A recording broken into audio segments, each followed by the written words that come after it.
El nacimiento de las individualidades. 65. De la misma manera que los incontables pensamientos almacenados coexisten en las profundidades de la mente individual, aun cuando surgen a la conciencia superficial de a uno por vez, las innumerables mentes individuales, que no se han realizado todavía en el presente ciclo universal, coexisten en las profundidades de la mente amada para continuar renaciendo en diferentes clases de conciencias. Una única y misma luz se refracta en millones de fotografías, cada una diferente a las demás. Una única y misma mente amada se refleja en millones de entidades, cada una diferente al resto. Y así como los objetos del universo irrumpen a la vida por el poder de la imaginación creadora y sus leyes evolutivas, así lo hacen también los individuos por las leyes especiales y colectivas de la misma. La nueva criatura nace a la existencia universal de una manera muy semejante a como lo hace la nueva cosa, es decir, a través de una actualización de la serie de sus impresiones especiales anteriores. El individuo y el mundo aparecen surgiendo del pasado que preexiste detrás de ambos, cuando la energía de la imaginación creadora de la mente humana, de la mente amada, se revela, adopta un carácter doble y el mundo y los individuos surgen. 66. Para comprender el advenimiento de los seres vivos a partir de un aparente vacío, debemos entender que la quiebra de la continuidad de la vida individual que se produce durante el sueño profundo y de un modo más definitivo en la muerte, se produce solamente en la superficie y no en las profundidades. La mente amada actúa como un receptáculo en el que están depositados todos los olvidados eslabones de la memoria. Así ninguna criatura desaparece por completo, aunque parezca lo contrario. Las actividades del pensamiento, la emoción y la voluntad se ligan en un hilo personal y luego caen en la memoria de la mente amada como semillas sobre tierra arada. La memoria de la mente amada hace posible la actividad individual, la sustenta y mantiene sutilmente. De este modo, cuando un periodo del mundo está maduro para su manifestación externa, todas las impresiones germinales de incontables individuos conservadas de una manera latente y a la espera de este momento, son concitadas e invitadas a buscar su nacimiento en un ambiente apropiado. Toda existencia individual es así el resumen de múltiples existencias previas. 67. El mundo y los individuos que lo habitan no son únicamente reencarnaciones de fuerzas existentes con anterioridad, sino que también continúan evolucionando e influyéndose mutuamente. Esta interacción se produce de la siguiente manera. De las experiencias de vidas acumuladas, ciertas impresiones tienden a repetirse tan fuertemente que asumen un carácter estructural, es decir, se convierten en complejos energéticos. Del mismo modo, como una corriente de agua corre por el sitio que le ofrece menos resistencia y fluye montaña abajo, estas impresiones tienen la tendencia primera a unirse debido a la repetición habitual. Y más tarde lo siguen haciendo por las asociaciones y afinidades que se establecen de esta manera. Por consiguiente, las impresiones no se combinan indiscriminadamente, sino de acuerdo con un natural proceso de evolución. Estos complejos pueden adoptar las más diversas formas. Incluso los 5 sentidos de la vista, el oído, etc., son complejos de este tipo, que actúan de un modo funcional. 68. Si bien la mente amada emana conjuntamente al individuo y al mundo, el individuo es el centro en torno al cual gira el mundo. Esto se debe en parte a que únicamente cuando la imagen del mundo es captada por el hombre como propia existencia consciente, puede este mundo asumir realidad para él. Y en parte porque el individuo puede llamarse a sí mismo yo y existir como un ser independiente, solo gracias al establecimiento de un contorno objetivo. 69. Con el objeto de proporcionar las condiciones para una experiencia más plenamente exteriorizada y consciente, se requiere la cooperación del cerebro y de los sentidos. Pues si la imagen del mundo no es captada por el cerebro, la conciencia superficial permanecerá en el plano onírico y la experiencia física resultará imposible. Por consiguiente, la forma de pensamiento del mundo se transmite a un centro amplificador de imágenes en la capa más exterior del cerebro mediante procesos analógicamente similares a los utilizados en la transmisión de imágenes de la televisión y al mismo tiempo a los centros sensibles especiales de la vista, oído, tacto, gusto y olfato. Luego, este centro amplificador de imágenes del cerebro transforma las vibraciones recibidas por la forma de pensamiento del mundo y la respuesta de los centros de los sentidos en una figura muy agrandada que el individuo comienza a captar. Una vez que se ha cumplido todo este proceso, el individuo adquiere conciencia del panorama transformado y magnificado que ahora la mente amada proyecta como si fuera algo externo. 70.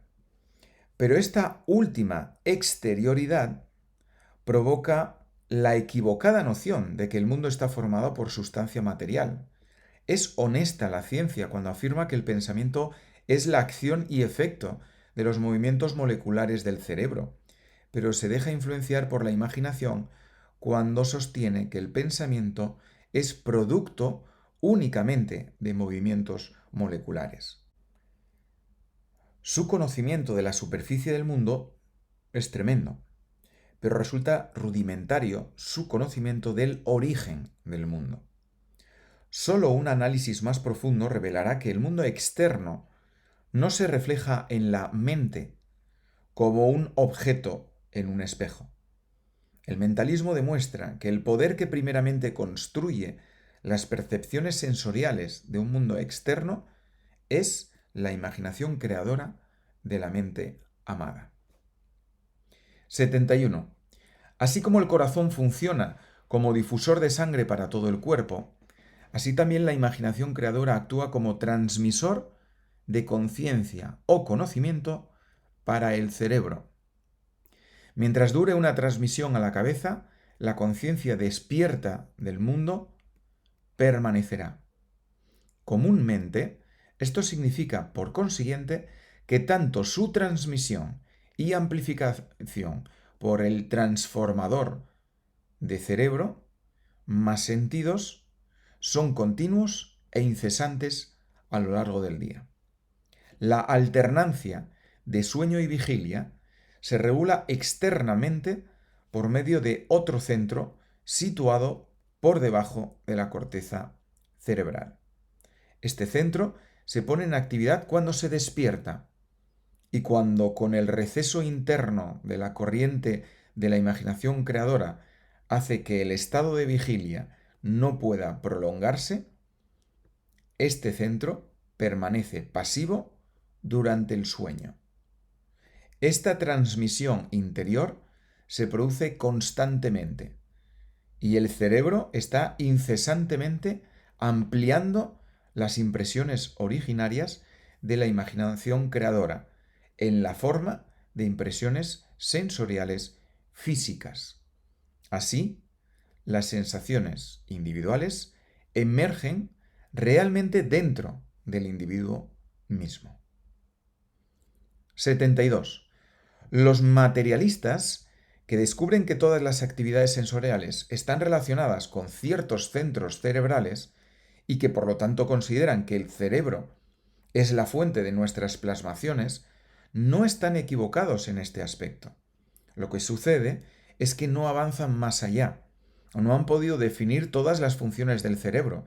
Las imágenes sensibles se plasman, por cierto, en y por medio del cerebro de cada individuo. Pero dicho cerebro las elabora a partir del material proporcionado desde una fuente desconocida e insospechada hasta hoy. La función creadora que da nacimiento a la experiencia del mundo para cada individuo procede en última instancia de la imaginación creadora de la mente amada. 73. El lector debe prestar cuidadosa atención a lo que sigue. Al principio resulta difícil comprenderlo, pero es una cuestión sencilla una vez que se ha captado. Es solo nuestra corta evolución lo que nos hace creer que experimentamos una cosa que está aquí y ahora. Debemos recordar que en el hecho real, esta cosa no está aislada delante de nosotros, sin ninguna contribución por parte de nosotros para constituir su naturaleza. El pensamiento profundo nos demuestra que hay algo dentro de nuestras mentes que previamente pone orden a nuestras sensaciones de esa cosa. Cuando observamos una cosa, esta produce un grupo complejo de determinadas sensaciones de color y forma dentro de nosotros. Pero no obtenemos nuestra experiencia consciente del objeto en pequeñas partes, sino que adquirimos una totalidad unitaria. Es decir, no captamos la cosa en la forma de sensaciones separadas entre sí. Cuando vemos una cosa, no lo hacemos por trozos o fragmentos. Contemplamos toda la figura, o no la vemos de ninguna manera. La desconocida actividad de la mente amada liga todas las sensaciones de vista, sonido, sabor, tacto y olfato. No vemos el color rojo, la superficie dura y la forma redonda de un lapicero como entidades aisladas. La zona mental a la que concurren las sensaciones y donde éstas se reúnen en forma de una percepción completa, está fuera de la conciencia del individuo. Es sólo la percepción, la imagen última y acabada, lo que se ofrece a su atención. 74. Además, las impresiones sensoriales de un objeto no nos dan por sí mismas el reconocimiento de ese objeto. Para que esto se produzca, deben entrar en juego determinadas facultades de la mente individual. En primer lugar, la memoria nos dirá qué es lo que ella sabe acerca del objeto, y así la clasificará. En segundo lugar, la razón lo analizará y valorizará. Pero primariamente es la imaginación creadora la que maneja las sensaciones, completa el trabajo y nos ofrece un objeto externo acabado que proporciona a dicho objeto existencia independiente y continua. Esta actividad imaginativa de la mente amada es la base de toda nuestra experiencia sensorial, no una sustancia material separada, como se la supone generalmente. Sin embargo, no debe entenderse que la total operación gracias a la cual suceden estos hechos se desarrolla mediante etapas sucesivas en el tiempo, aunque nosotros hayamos hecho precisamente esto para poder analizarlo intelectualmente, sino que debe ser entendida como algo que sucede al mismo tiempo. 75. Pero antes de que esta experiencia ocurra, antes de que las sensaciones puedan convertirse en un objeto o cosa reconocible, deben establecerse ciertas relaciones tanto entre las sensaciones mismas cuanto entre nosotros y ellas. El yo superficial debe conocer las cosas como entidades separadas entre sí, lo que quiere decir que debe ubicarlas en el espacio. Conocerá los sucesos como aconteceres pasados o futuros entre sí, es decir, los ubicará en el tiempo. Ningún objeto podría presentarse si no lo hiciera en el espacio, del mismo modo que no podría suceder acontecimiento alguno que no transcurriera en el tiempo. Por lo tanto, toda vez que observamos alguna cosa o suceso externo, nos vemos apremiados a ubicarlos dentro de un tipo particular de dimensión espacio-temporal. No se trata de que la cosa o el acontecimiento en sí mismo esté ubicado en un orden de ese tipo, sino que el proceso humano de observación actúa de este modo particular. Y si no podemos observar el mundo de esta manera, no lo podemos ver, lo cual significa que no lo experimentamos. 76. Nuestra mente individual está constituida de tal manera que nos sentimos obligados ineludiblemente a percibir el mundo de la manera como lo hacemos. Sin nuestro conocimiento consciente y en proceso instantáneo, la mente amada piensa sus sensaciones, las interpreta en términos de este ordenamiento particular de espacio-tiempo y luego empuja hasta nuestro campo consciente la resultante forma de pensamiento que pasa por ser nuestra experiencia personal propia. 77. Antes de poder concebir una idea de algo como tal, debemos pensar dicha cosa como algo aparte de nosotros mismos. Esto, a su vez, significa que poseemos la facultad fundamental de pensarla como si estuviera ubicada a una distancia determinada de nuestro cuerpo. Consecuentemente, la mente amada debe ser capaz de espacializar sus creaciones para que las percibamos. Lo mismo se aplica a los sucesos temporales, ya que la mente amada debe presentar sus creaciones en forma de series sucesivas. 78. Para dar la impresión de un objeto como cosa actualizada, la mente amada debe proporcionarle relaciones de extensión, tamaño, distancia y dirección, creando al mismo tiempo el espacio.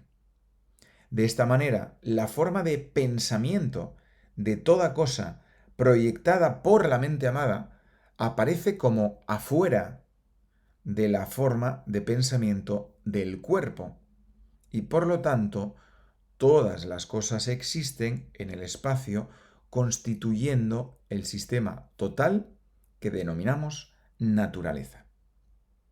79.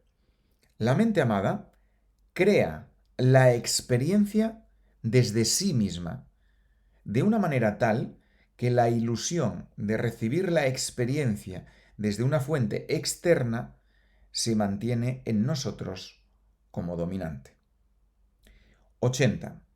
El mundo material es sólo la forma que adopta la imaginación creadora de la mente amada cuando se proyecta a través de los 5 sentidos y parece como algo diferente a ella misma cuando sólo se tiene conciencia y existencia superficial, cuando sólo se es yo personal.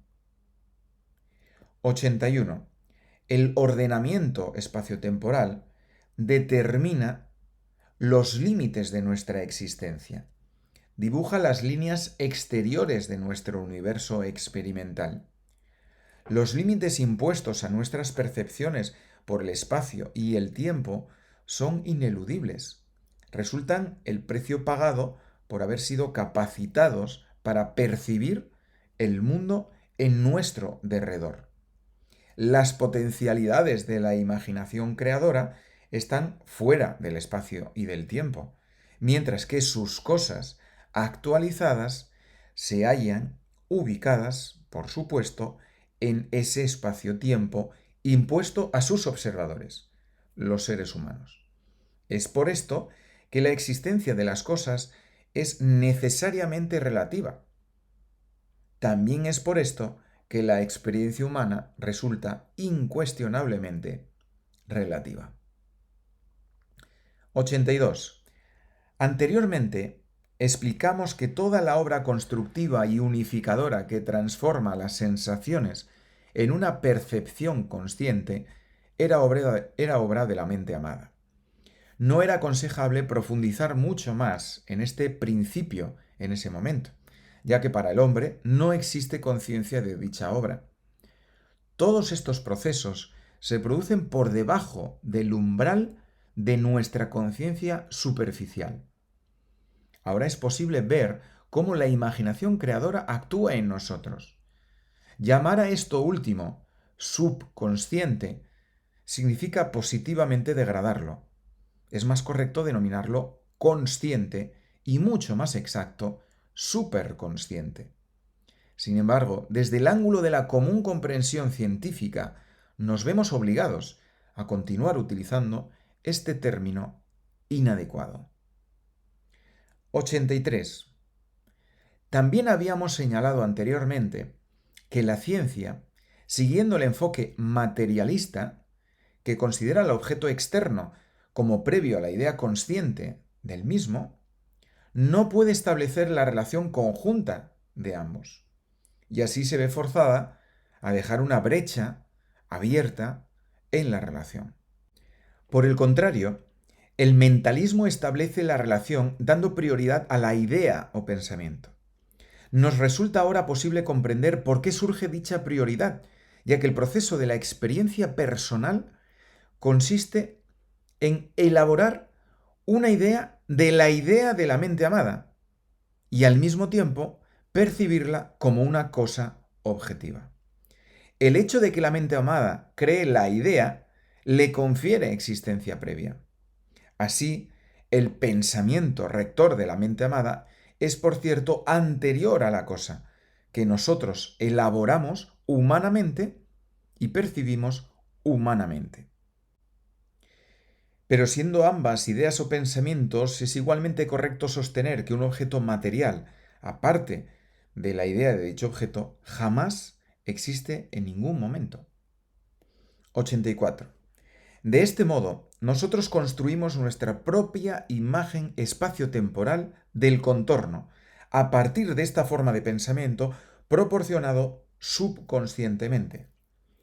La forma espaciotemporal que plasma la percepción es una contribución de la mente individual, mientras que el material que adopta aquella forma, sustancia mental, es proporcionada por la mente amada.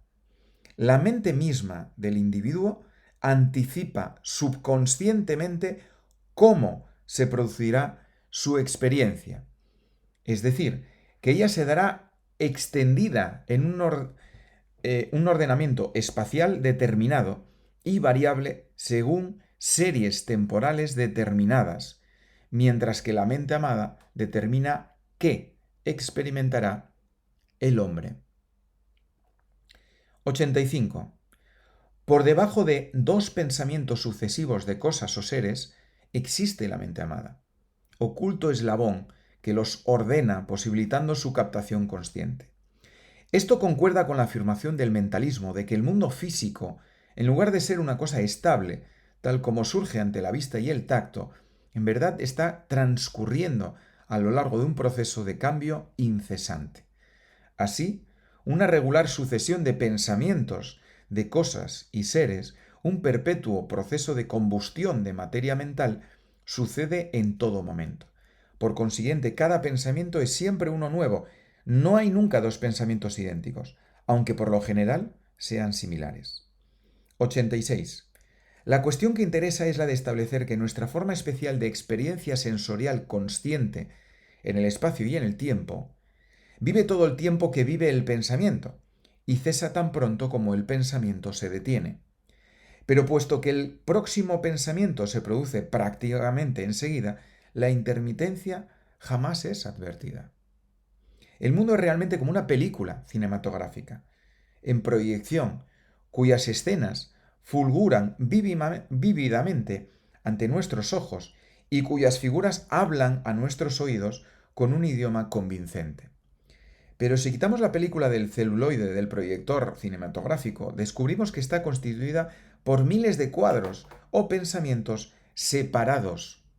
La sensación de realidad es transmitida a dicha película cuando se logra que los cuadros o pensamientos separados se muevan suave y continuamente. Sin embargo, dejamos que su apariencia de estabilidad nos engañe. No comprendemos que esa experiencia corresponde en realidad a un flujo mental, y así estamos literalmente obsesionados por nuestra creencia en una materia estática. 87. Este incesante movimiento de un momento consciente a otro nos proporciona los materiales de la experiencia del mundo y da entrada a una sensación de tránsito del pasado al presente y una anticipación del futuro, determinando así nuestro sentido del tiempo. Estudiaremos más adelante estos puntos.